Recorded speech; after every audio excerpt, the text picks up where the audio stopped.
İyunun 7-sində Rusiyanın Yekaterinburg şəhərində azərbaycanlılara qarşı təzyiqlər, işgəncələr və qətllərlə başlayan zorakılıq dalğası davam edir. Rusiya İstintaq Komitəsi bildirir ki, ittihamlar 2001, 2010 və 2011-ci illərdə baş vermiş hadisələrlə bağlıdır. Bir neçə gün öncə Yekaterinburgda azərbaycanlıların yaşadığı evlərə basqın edilib, Ağdamlı Səfərovlar ailəsinin üzvləri saxlanılıb. İki qardaş Ziyəddin və Hüseyn Səfərov öldürülüb. Baş verənlər Bakı ilə Moskva arasında gərginliyə səbəb olub.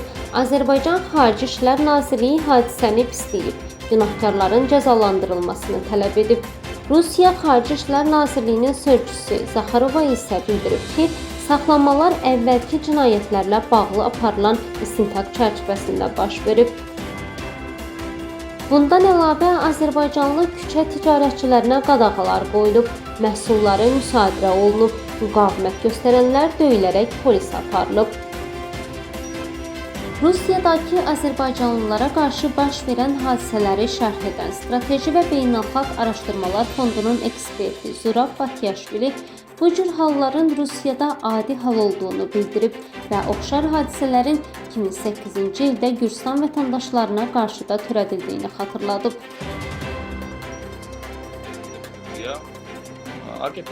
Əslində yeni heç nə baş vermir. Rusiya əvvəllər nə edirdisə, indi də eynisini edir. Məsələn, 2008-ci ildə Rusiya-Gürcüstan müharibəsi zamanı Gürcüstan vətəndaşlarına necə yanaşdıqlarını xatırlayaq. İndi də təxminən eyni münasibəti etnik azərbaycanlılara qarşı sərgiləyir. Rusiya etnik azərbaycanlıları 24 il əvvəl törədilmiş cinayət işlərinə görə günahlandırır və onları təqsirli kimi təqdim edir. Əslində demək olar ki, bu Rusiyanın Azərbaycana qarşı yönəlmiş cəza xarakterli bir əməliyyatıdır. Çünki son dövrlərdə Azərbaycan getdikcə daha müstəqil addımlar atır və Rusiyaya tabe olmaqdan imtina edir. Bu, həm 8 may tarixində Prezident İlham Əliyevin Moskvaya getməməsində, həm də digər hallarda Azərbaycanın öz müstəqil mövqeyini nümayiş etdirməsində özünü göstərdi. Reallıqda Rusiya ikinci cəbhə aça bilməz, çünki Ukrayna ilə müharibə səbəbilə buna nə fiziki, nə də hərbi imkanı var. İstəyi olsa belə buna gücü çatmaz. Rusiya maksimum edə biləcəyi iş öz informasiya məkanında anti-Azərbaycan təbliğatı aparmaqdır. Məsələn, bu məqsədlə Simanyan kimi təbliğatçıları işə sala bilər. Bundan artığını hazırda etməyə imkanı yoxdur. Bundan əlavə Rusiya ilə Azərbaycan arasında planlaşdırılan layihələr, istər elektrik, istərsə də təbii qazla bağlı layihələr, çox güman ki, həyata keçirilməyəcək. Məsələn, Rusiya İranla birlikdə təbii qaz tranziti layihəsini həyata keçirmək istəyirdi və bu Azərbaycan ərazisindən keçməli idi. Amma indiki vəziyyətdə bu layihənin həyata keçirilməsi çox çətin görünür. Hazırda Azərbaycanın tutduğu mövqe tamamilə doğrudur və əminəm ki, bu mövqedən geri çəkilməyəcək.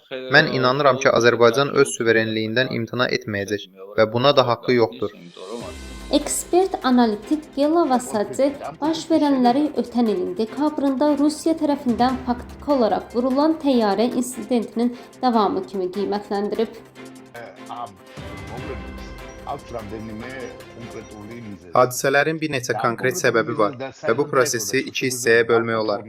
Birinci hissə Yekaterinburgda başladı və prosesə kifayət qədər ciddi şəkildə hazırlıq gedirdi. Münaqişə hüquq mühafizə orqanları ilə yerli sakinlər, yəni Rusiya vətəndaşı olan etnik azərbaycanlılar arasında baş verdi. Hadisə Kaspia adlı restoranda baş verdi və nəticədə 2 nəfər öldürüldü. Bundan sonra geniş miqyaslı təqiblər başladı. İkinci mərhələ isə daha maraqlıdır. Yəni Rusiya və Azərbaycanın mərkəzi hakimiyyətlərinin reaksiyası. Təbii ki, Azərbaycan hökuməti bu hadisəyə reaksiya verdi. Lakin Rusiya cavabında bildirdi ki, bunlar bizim vətəndaşlarımızdır və istədiyimizi edərik. Bu isə əslində 2024-cü ilin dekabrında baş vermiş və Rusiya tərəfindən faktiki olaraq vurulmuş təyyarə hadisəsinin davamıdır. O, faciəvi bir hadisə idi və bu gün baş verənlər həmin prosesin davamı kimi qiymətləndirilə bilər. Rusiya açıq şəkildə Azərbaycana göstərir ki, sizin bu məsələlərə münasibətiniz bizi maraqlandırmır. Məncə bu bir test idi. Azərbaycanın hökuməti bu təzyiqlərə nə qədər davam gətirə bilər? Azərbaycan hökuməti buna ciddi şəkildə cavab verdi. Hazırda Rusiya ilə Azərbaycan arasında baş verənlər tam miqyaslı bir böhrandır.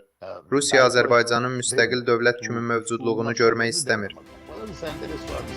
Qeyd edək ki, Azərbaycan Mədəniyyət Nazirliyi Rusiyada azərbaycanlılara qarşı etnik zəmində törədilən zorakılıq və qətl hallarını nəzərə alaraq Rusiyanın Azərbaycanda keçirəcəyi bütün mədəniyyət tədbirlərini, konsertləri, festivalları, tamaşaları, sərgiləri və s. ləğv edib.